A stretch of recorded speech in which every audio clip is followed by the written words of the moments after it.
Okay, in this video, I'll be showing you how to attach your stapling finisher to your Toshiba eStudio 6506 AC. It also will apply to 7506 AC or any Toshiba that looks similar to the way this is right here. So let's get started. First off, this is your plate. You need this in order to attach your stapling finisher. If you got the machine from us, you would receive we will have the screws already in place where they need to go. So you need this plate, and let's get started. I'm going to be using an electrical screwdriver just to speed things up. So we're going to remove this. We're going to remove these 4 screws. We just place them here so that they don't get lost, and also so you can see which hole it goes to. What you're going to do is you're going to grab your plate.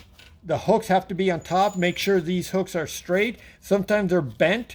If they're bent for whatever reason, you can bend it back just carefully. Just make sure it's nice and straight, because these would hook onto the finisher when you're done.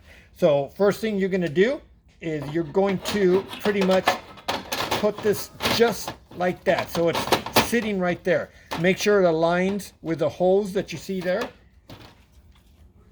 Once you have that sitting just like that, it should be sitting right below the exit rollers that you see there. Once again, I'll take it out so you can see it. Put it there. Put it right there.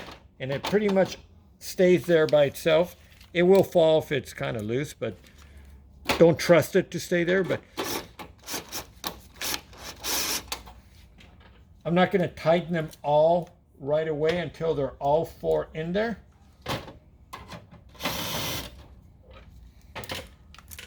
Just so that you can have room to align it.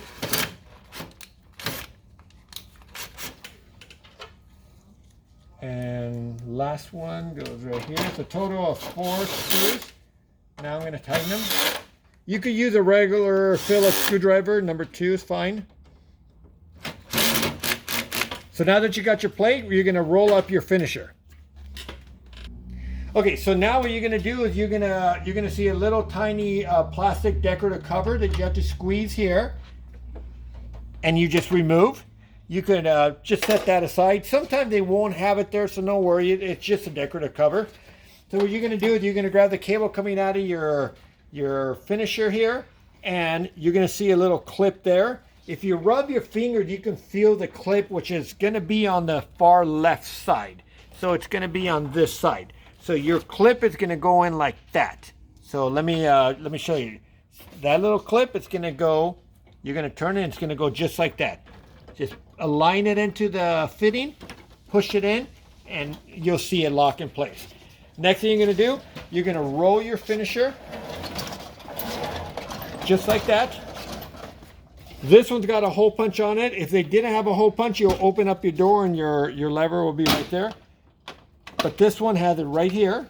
So what we're going to do is pull that out, line up this pin, and that pin with this hole, and that hole. So you're going to line it up just like that.